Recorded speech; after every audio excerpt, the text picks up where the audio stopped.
Hi everyone, welcome back to my channel. My name is Nidhi.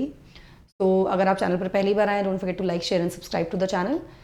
तो आज मैं एक ऐसा टॉपिक लेकर आई हूँ जो काफ़ी सेंसिटिव टॉपिक है।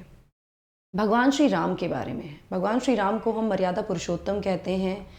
उन्हें एक आदर्श राजा, एक आदर्श बेटे के रूप में देखा जाता है। मर्यादा पुरुषोत्तम श्री राम के बारे में एक राइटर हैं कन्नड़ के एस भगवान। उन्होंने कहा है कि राम आइडियल नहीं है, और इसके बाद एक पूरी कंट्रोवर्सी शुरू हो गई है। यहाँ पर बात करते हैं फेमस कन्नड़ राइटर के एस भगवान के बारे में, जो कि एक रिटायर्ड प्रोफेसर हैं। उन्होंने कंट्रोवर्शियल स्टेटमेंट दिया है जहाँ पर उन्होंने कहा है कि भगवान श्री राम को आइडल नहीं कहा जा सकता, क्योंकि वो दोपहर में बैठ के सीता माता के साथ ही used to sit with her in the afternoon and spend the rest of the day drinking, शराब का सेवन करके। उन्होंने अपनी वाइफ को फॉरेस्ट में, जंगल में भेज दिया और उसके बाद उनकी चिंता भी नहीं की। तो वो एक आइडल राजा कैसे हैं, यहाँ पर इन्होंने ये कहा है। एग्जैक्टली क्या रिमार्क है, तो के एस भगवान ने कहा है कि ऐसी बातें चल रही हैं कि राम राज्य बनाया जाएगा श्री राम का प्रतीक रखते हुए। अगर हम उत्तरकांड को पढ़ें वाल्मीकि रामायण में, तो ये एविडेंट हो जाता है, ये पता लग जाता है कि जो राम है, श्री राम जो है, वो आइडियल नहीं है।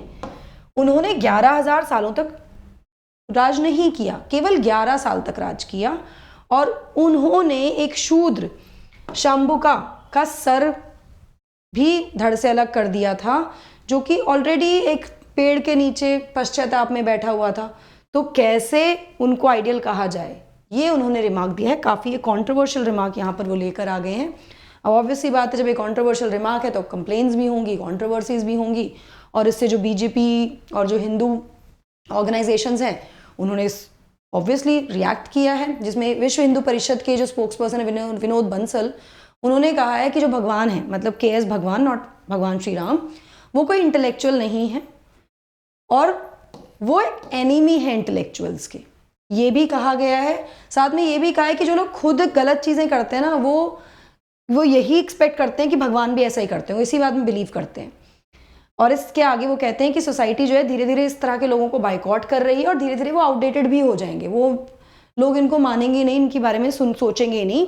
यहाँ पर उन्होंने कांग्रेस के सेक्युलर जो ब्रिगेड है, ये जो सेक्युलर ब्रिगेड को जन कांग्रेस ने दिया है, कांग्रेस पर भी एक्चुअली आरोप लगाया है कि इस तरह के लोगों को टॉप पर पहुँचा देती है कांग्रेस, और वो एंटी हिंदू और लोगों को बनाकर उनको मार्केट में लॉन्च कर रही है अगेंस्ट हिंदू। साथ में ये भी कहा है कि कोई क्लैरिफिकेशन देने की ज़रूरत नहीं है इस पूरे मुद्दे पर कि भगवान राम और सीता माता कौन है, ये सब बताने की ज़रूरत ही नहीं है ऐसे लोगों को, उनसे इस तरह की बात करने की ज़रूरत ही नहीं है, क्योंकि इनका जो माइंडसेट है ना, जो ईविल लोग हैं, इनका जो माइंडसेट है वो अपने ईविल माइंडसेट से बाहर ही नहीं आ सकते, और वो हमेशा हिंदू धर्म पर अटैक ही करेंगे, ऐसा भी कहा है। अब ये कोई पहली बार नहीं है कि के एस भगवान इस तरह का कुछ कह रहे हैं, इस तरह के कॉन्ट्रोवर्शियल रिमार्क उन्होंने दिए, पास्ट में भी ऐसा कर चुके हैं। 2019 में भी उन्होंने ऐसा कहा था कि भगवान राम तो शराब का सेवन करते हैं और माता सीता को भी कराते हैं। 2015 में एक और कंट्रोवर्सी ले आए थे, जब उन्होंने कुछ रिमार्क्स दिए थे भगवत गीता पर और हिंदुज़म के एस्पेक्ट पर, ये कहते हुए कि महाभारत और रामायण जो है वो एक फॉर्म ऑफ सप्रेशन, मतलब दबाने वाला काम करती है, और कहीं ना कहीं it led to cruelty in society, जिसकी वजह से सोसाइटी में क्रूलिटी आ गई है। यहाँ पर उन्होंने हिंदू जो भगवान हैं, जो एपिक्स हैं, उनके बारे में बात करते हुए कहा कि राम और जो कृष्ण हैं वो सिनर्स हैं, और महाभारत और रामायण रिलीजियस टेक्स्ट नहीं है, धार्मिक पुस्तकें नहीं हैं, बल्कि बुक्स ऑफ सिन है, पाप की किताबें हैं। As they depict suppression of women in backward classes, क्योंकि वो क्या दिखाती हैं, वो महिलाओं का और बैकवर्ड क्लासेस का शोषण, सप्रेशन दिखाती हैं, सप्रेस किया जा रहा है, उनको दबाया जा रहा है। केवल भारतीय संविधान जो है वो इकलौती सच्ची किताब है भारत की।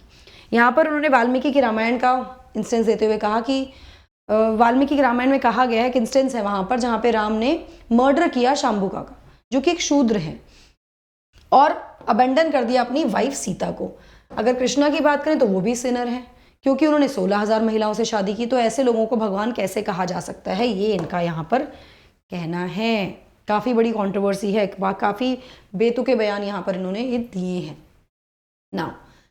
अब इसके अलावा भी जो भगवान है के एस भगवान, इन्होंने काफ़ी ज़्यादा हिंदुत्व के लिए, इंडियन कल्चर के लिए काम किया है, और इन्होंने ट्रांसलेट किया विलियम शेक्सपियर की किताबों को भी, उनके काम को भी। कोई नए नहीं है कंट्रोवर्सी से, इससे पहले भी वो बैंस अट्रैक्ट कर चुके हैं, अटैक्स और बैंस उनकी तरफ मतलब अट्रैक्ट किए उन्होंने।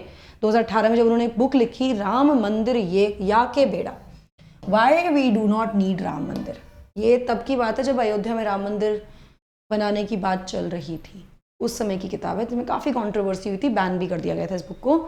तो उस समय सेवरल कंप्लेंट्स इनके अगेंस्ट फाइल की गई, जिसमें कि जो बीजेपी के लीडर हैं रवि कुमार, उन्होंने भी कंप्लेंट फाइल की अगेंस्ट दी बुक, और बीजेपी सरकार ने इस बुक को ड्रॉप कर दिया था, जो कि और इन ऑपोजिशन थी। साफ साफ ये है कि मतलब अगेंस्ट है राम मंदिर के निर्माण को लेकर अयोध्या में। उसको सभी जो पब्लिक लाइब्रेरीज थे वहाँ से हटा दिया गया था, जो कि राज्य सरकार द्वारा चलाई जाती हैं। यहाँ पर राइटर ने ये भी कहा है कि वाल्मीकि रामायण के अकॉर्डिंग लॉर्ड राम इंटॉक्सिकेंट्स मतलब वो शराब का सेवन करते थे और माता सीता को भी सेवन करवाते थे। तो काफ़ी कंट्रोवर्शियल ये पूरा का पूरा मुद्दा है। आपकी क्या राय है मुझे कमेंट सेक्शन में ज़रूर बताइएगा। Again do not forget to like share and subscribe to the channel and also hit the bell icon so that आपको नोटिफिकेशंस मिलते रहे हमारे लेटेस्ट अपडेट्स के। चैनल को सब्सक्राइब करने के बाद बेल आइकन ज़रूर हिट कीजिएगा। So that is it from my side. I hope you like it. Take care, God bless, bye bye.